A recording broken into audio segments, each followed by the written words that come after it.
ಈಗ ತಮ್ಮ ಹೆಸರು ಕೂಡ ಉಲ್ಲೇಖ ಆಗಿದೆ ಆತ ಬರೆದಿರ್ತಕ್ಕಂಥ ನೋಟ್ನಲ್ಲಿ ಆಗಿದೆ ಅನ್ನುವಂಥದ್ದು ಬಿಜೆಪಿಗೂ ಮಾಡ್ತಾ ಇರುವಂಥ ಆರೋಪ. ಈಗ ಒಂದು ಸಾವಂತೂ ಆಗಿದೆ. ಈ ತಮ್ಮ ಪ್ರತಿಕ್ರಿಯೆ ಸರ್? ಇಲ್ಲಿ ಕೇಸ್ನಲ್ಲಿ FIR ದಾಖಲಾಗಿದೆ. ಈಗ ಪೊಲೀಸ್ ಇಲಾಖೆಯವರು ತನಿಖೆಯನ್ನು ಮಾಡ್ತಾರೆ. ಯಾರ್ಯಾರು ಅಪರಾಧಿಗಳಿದ್ದಾರೆ, ಆ ಥರ ಅಪರಾಧ ಆಗಿದೆ ಇಲ್ವ ಅಂತೇಳೋದನ್ನ ಪೊಲೀಸ್ ತನಿಖೆಗೆ ಬಿಡೋಣ. ಆದರೆ ಇವತ್ತು BJPನವರು ಈ ಪೊಲೀಸ್ ತನಿಖೆಯಲ್ಲಿ ಹಸ್ತಕ್ಷೇಪ ಮಾಡ್ತಾಯಿದ್ದಾರೆ. DCPಗೆ ಕೊಡಗಿನಿಂದ BJPಯ ನಾಯಕರು ಫೋನ್ ಮಾಡಿದ್ದಾರೆ. ನಾನು ಸಂದರ್ಭ ಬಂದಾಗ ಹೆಸರು ಹೇಳ್ತೀನಿ. ಯಾಕೆ ಫೋನ್ ಮಾಡಬೇಕಾ? ಅವರು ಮಾಡ್ತಾ ಇರೋದು ಹಸ್ತಕ್ಷೇಪ. ಮತ್ತು ಸಾವು ಆದಂಥ ಸಂದರ್ಭದಲ್ಲಿ ನಾವು ಕುಟುಂಬಸ್ಥರ ಜೊತೆ ಇರಬೇಕು. ನಾನು ಈಗಾಗಲೇ ಅವ್ರಿಗೆ ಸಂತಾಪ ವ್ಯಕ್ತಪಡಿಸಿದ್ದೀನಿ. ಭಾಳ ನೋವಾಗ್ತದೆ ಅಂತ ಹೇಳುವಂಥದ್ದನ್ನು ಕೂಡ ವ್ಯಕ್ತಪಡಿಸಿದ್ದೀನಿ. ಅವರು ವಿನಯ್ ಅವರು ಯಾವುದೇ ಪಕ್ಷದಲ್ಲಿರ್ಬೋದು, ಇವತ್ತು ಒಂದು ಯುವಕನ ಜೀವ ಆತ್ಮಹತ್ಯೆಗೆ ಶರಣಾಗಿದೆ. ಇದು ಆಗಬಾರ್ದು. ಇದು ಸಮಾಜದಲ್ಲಿ ಒಳ್ಳೆಯ ಬೆಳವಣಿಗೆ ಅಲ್ಲ ಅಂಥೇಳಿ ಅವರ ಕುಟುಂಬಸ್ಥರ ಜೊತೆಗೆ ನಿಲ್ಲಬೇಕು. ದೇವರು ಅವ್ರಿಗೆ ಶಕ್ತಿ ಕೊಡಲಿ ಅಂತ ಹೇಳುವಂಥ ಮಾತನ್ನು ನಾನು ಹೇಳ್ತಾ ಇದ್ದೀನಿ. ಆದರೆ BJPನವರು ಎಲ್ಲೇ ಸಾವಾದ ಅಂದರೆ ಅಲ್ಲಿಗೆ ಧುಮುಕ್ತಾರೆ ರಾಜಕಾರಣ ಮಾಡಲಿಕ್ಕೆ. ಸಾವಿನ ಮೇಲೆ ರಾಜಕಾರಣ ಇವರಿಗೆ ಹೊಸದಲ್ಲ. ಅದರಿಂದ ಅವರ ನೈತಿಕತೆ ಸಂಪೂರ್ಣವಾಗಿ ಕರ್ನಾಟಕದಲ್ಲಿ BJP ಕಳ್ಕೊಂಡಿದೆ. ಅದಕ್ಕೆ ಅವ್ರಿಗೆ ಉತ್ತರ ಕೊಡೋಂಥದ್ದಿಲ್ಲ. ಆದರೆ ಪಾಪ ವಿನಯ್ ಅವರ ಏನಿವತ್ತು ಘಟನೆ ನಡೆದಿದೆ, ಇದು ನಡಿಬಾರ್ದಿತ್ತು. ಆದರೆ ವಾಸ್ತವವನ್ನು ಕೂಡ ನಾವು ಅರ್ಥ ಮಾಡ್ಕೋಬೇಕಲ್ಲ. ವಾಸ್ತವ ಏನು? ಫೆಬ್ರವರಿಯಲ್ಲಿ ಒಂದು ಕೇಸ್ ದಾಖಲಾಗುತ್ತೆ. ಅದು ಪೊಲೀಸ್ನವರು ದಾಖಲು ಮಾಡೋದಿಲ್ಲ. ಕೋರ್ಟಿನ ಮೊರೆ ಹೋಗಿ ತೆನ್ನೀರ ಮೈನಾ ಎನ್ನುವಂಥ ನಮ್ಮ ಪಕ್ಷದ ಲೀಡ್ರ್ ಅವ್ರು ದಾಖಲೆ ಮಾಡ್ತಾರೆ. ಏನಕ್ಕೆ ದಾಖಲೆ ಮಾಡ್ತಾರೆ? ಸಾಮಾಜಿಕ ಜಾಲತಾಣದಲ್ಲಿ ಕೆಲವು ತೇಜೋದಯ ಮಾಡುವಂಥ ಪೋಸ್ಟ್ಗಳು ಬಂದಿದೆ ಅಂತೇಳಿ 3 ಜನರು ಮಾಡ್ತಾರೆ. 3 ಜನ ಇದ್ದಾರೆ ಅದರಲ್ಲಿ FIRನಲ್ಲಿ.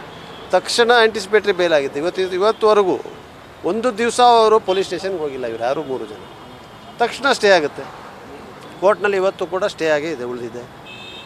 ಮತ್ತು ಯಾವ ರೀತಿಯಾಗಿ ಮಾನಸಿಕ ಹಿಂಸೆಗೆ ಆಗಿದೆ ಅವರಿಗೆ, ಏನು ಕಾರಣ? ಅದಕ್ಕೆ ನನ್ನ ಹೆಸರು ಪ್ರಶ್ನೆಯಲ್ಲಿ ಬರ್ತದೆ. ನಾನು ಒಂದು ದಿವಸ ಕೂಡ ಹತ್ರ ಮಾತಾಡಿಲ್ಲ. ಅವ್ರ ಹತ್ರ ಒಂದು ದಿವಸನೂ ಮಾತಾಡಿಲ್ಲ. ಅವ್ರಿಗೂ ನನ್ನ ಪರಿಚಯ ಇಲ್ಲ. ಅವ್ರು ಇರೋದು ಬೆಂಗಳೂರಿನಲ್ಲಿ. ಇದು ಕೊಡಗಿನ ಸಮಸ್ಯೆ, ಕೊಡಗಿನ ವಿಚಾರಗಳು. ಇದರಿಂದ ಇದು ವಾಸ್ತವ. ಆದರೆ ಈಗ ವಾಸ್ತವ ಯಾರಿಗೂ ಏನು ಹಿಡಿಸೋದಿಲ್ಲ. ವಾಸ್ತವ ಕಟ್ಕೊಂಡು ಏನಾಗಬೇಕು? ಇವತ್ತು ಪ್ರೊಟೆಸ್ಟ್ ಮಾಡಬೇಕು. ಸಾವಾಗಿರೋ ಕಡೆ ಹೋಗಿದ್ದಾರೆ. ಪೋಸ್ಟ್ ಮಾರ್ಟಮ್ ಆಗಿದ್ಮೇಲೆ ಹೆಣ ತೆಗಿಯೋದಕ್ಕೆ ಬಿಡೋಲ್ಲ ಅಂತೇಳಿಸಿ ಅವರ ಹೆಂಡತಿ ಇದ್ದಾರೆ, ಮಕ್ಕಳಿದ್ದಾರೆ. ಏನಾಗಬೇಕು ಅವ್ರಿಗೆ? ಈ ರೀತಿಯಾದಂಥ ಜನರ ಭಾವನೆಗಳನ್ನ ಕೆಳಿಸಿ ತಮ್ಮ ಜೀವನ ಬದುಕು ಕಟ್ಕೊಂಡಿರೋರು BJP. ಇದನ್ನು ನಾವು ಒಪ್ಲಿಕ್ಕೆ ಸಾಧ್ಯ ಇಲ್ಲ. ಈಗ ಇದು ತನಿಖೆಗೆ ತಡೆ ಕೊಟ್ಟ ಮೇಲೂ ಕೂಡ ಪೊಲೀಸರು ಮನೆಗೆ ಹೋಗ್ತಾರೆ, ಅವ್ರ ಫ್ರೆಂಡ್ಸ್ನ ವಿಚಾರಣೆ ಮಾಡ್ತಾರೆ, ಆಫೀಸ್ ತನಕ ಬರ್ತಾರೆ. ಸೊ ಇದೆಲ್ಲ ಮಾಡಿದ್ರಿಂದ ಆತನಿಗೆ ಮಾನಸಿಕವಾಗಿ ನೋಡಿ, ಈಗ ವರ್ತನೆ ಮಾಡಲಿಕ್ಕೆ ಏನು ತಡೆಯಾಜ್ಞೆ ಇದ್ದರೆ ಯಾವ ಕಾರಣಕ್ಕೂ ಕೂಡ ಪೊಲೀಸ್ ಹೋಗಿರೋಕ್ಕೆ ಸಾಧ್ಯನೇ ಇಲ್ಲ. ಆ ರೀತಿಯಾಗಿ ಹೋಗಿದೆ ಅಂದರೆ ಅಂಥ ಪೊಲೀಸ್ ಅವ್ರ ಮೇಲೆ ಕ್ರಮ ಜರುಗಲಿ. ಇವರು ದೂರು ಕೊಟ್ಟಿದ್ದಾರಾ? ಉಚ್ಚ ನ್ಯಾಯಾಲಯಕ್ಕೆ ಹೋಗಿ ಆ್ಯಂಟಿಸಿಪೇಟ್ರಿ ಬೇಲ್ ತೊಗೋಬೋದು. ಉಚ್ಚ ನ್ಯಾಯಾಲಯಕ್ಕೆ ಹೋಗಿ ತಡೆಯಾಜ್ಞೆಯನ್ನು ತೊಗೋಬೋದು. ಉಚ್ಚ ನ್ಯಾಯಾಲಯದ ಆದೇಶವನ್ನು ಧಿಕ್ಕರಿಸ್ತಾ ಇದ್ದಾರೆ ಪೊಲೀಸ್ನವರು ಅಂಥೇಳಿ ದೂರು ಕೊಡಲಿಕ್ಕಾಗಲ್ವಾ? ಅದಕ್ಕೆ ಪ್ರಾಣ ತಗೋಬೇಕಾ? ಅದರಿಂದ ದಯವಿಟ್ಟು ವಾಸ್ತವ ಇದಲ್ಲ. ಮತ್ತು ಡೆತ್ ನೋಟ್ ಅಂತ ತಾವು ಕೂಡ ಮಾಧ್ಯಮದವರು ಉಲ್ಲೇಖ ಮಾಡ್ತಾಯಿದ್ದೀರಾ. ಬರೆದಿಟ್ಟಿದ್ದಾರಾ ಡೆತ್ ನೋಟು? ಕೈ ಬರವಣಿಗೆಯಲ್ಲಿದೆಯಾ? ಇಲ್ಲ. ವಾಟ್ಸಪ್ ಮೆಸೇಜ್ ಕಳಿಸಿದ್ದಾರೆ. ಫೋರೆನ್ಸಿಕ್ಗೆ ಹೋಗಲಿ ಇರಿ. ಇವತ್ತು ಏನೇನು ನಡೀತಾ ಇದೆ, ಯಾವ ರೀತಿಯಾದಂಥ ಒಂದು ಸಾಮಾಜಿಕ ಜಾಲತಾಣದಲ್ಲಿ ಚಿತ್ರವನ್ನೇ ಬದಲಿಸೋವಂಥದ್ದು, ಮಾರ್ಫಿಂಗ್ ನಡೀತಾ ಇದೆ, ಫೇಕ್ ನ್ಯೂಸ್ ನಡೀತಾ ಇದೆ. ಈಗ ಒಬ್ಬ ಸುದೀರ್ಘವಾದಂಥ ಲೇಖನವನ್ನು, ಬರಹವನ್ನು ನನ್ನ ಸಾವಿಗೆ ಈ ರೀತಿಯಾದಂಥದ್ದು ಇದೆ ಅಂಥೇಳಿ ವಾಟ್ಸಪ್ಪಲ್ಲಿ ಹಂಚ್ಕೊಳ್ತಾ ಇದ್ದಾರೆ ಅಂತ ಹೇಳಿದರೆ ಕಳಿಸಿರೋರು ಯಾರು? ಬರೆದಿರೋರು ಯಾರು?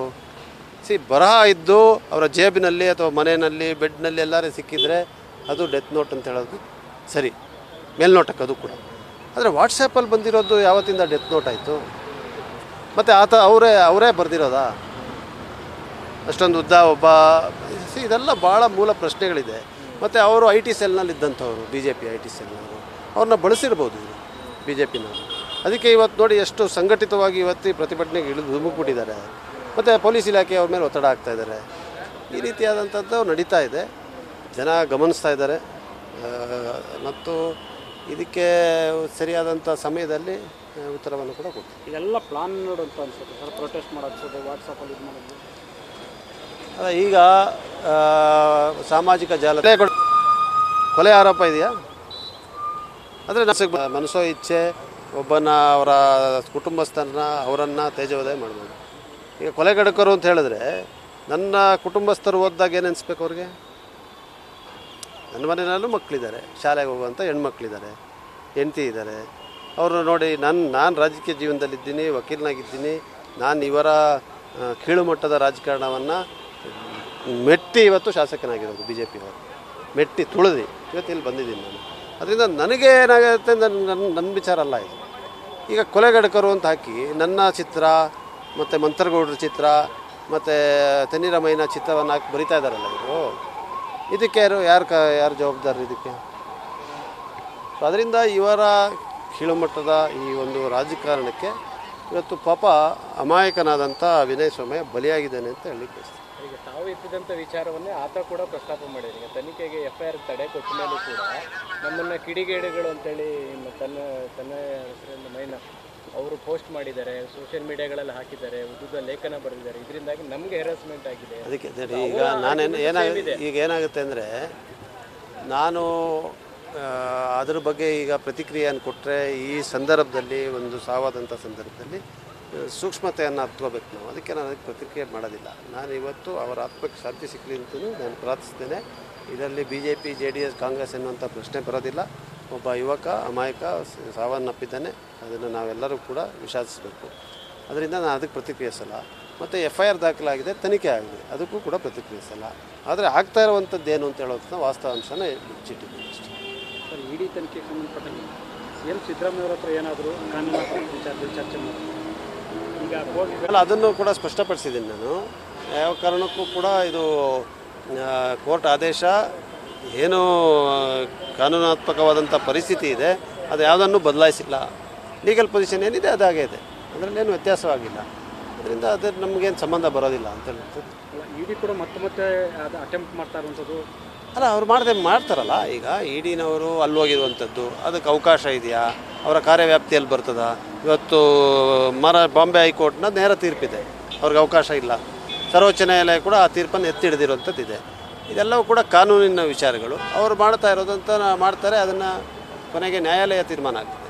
ಸೊ ಅದು ಆ ಪ್ರಕ್ರಿಯೆ ನಡೀಲಿ. ಅಲ್ಲ, ಈ ವಿಚಾರವಾಗಿ ನಿಮ್ಮ CM ನಿಮ್ಮ ಹತ್ರ ಏನೋ ಮಾತಾಡಿದ್ರು, ಈಗ ಬರ್ತಾ ಅಥವಾ ಇಲ್ಲೇನಾದರೂ? ಅಲ್ಲ, ಮೊನ್ನೆ ಅವರು ಇಡಿನವರು ಯಾವ ಆಕ್ಷೇಪಣವನ್ನು ಕೋರ್ಟ್ನಲ್ಲಿ ಹಾಕಿದ್ದಾರೆ, ಪ್ರಿಡಿಕೇಟ್ ಅಫೆನ್ಸ್ ಕೋರ್ಟ್ನಲ್ಲಿ, ಅದರ ವಿಚಾರ ಕಾನೂನು ಏನು ಹೇಳ್ತದೆ ಅಂತ ಹೇಳುವಂಥದ್ದನ್ನು ನಾನು ಮನೆ ಮುಖ್ಯಮಂತ್ರಿಗಳ ಗಮನಕ್ಕೆ ತಂದಿದ್ದೆ. ಏನು ಹೇಳಿದ್ರು ಸರ್? ಸರಿ ಇದೆ ಕಾನೂನು ಅಂದರು. ನ್ಯೂಸ್ ಫಸ್ಟ್ ನಿರ್ಭೀತಿಯಿಂದ ನಿಮ್ಮ ಪರವಾಗಿ.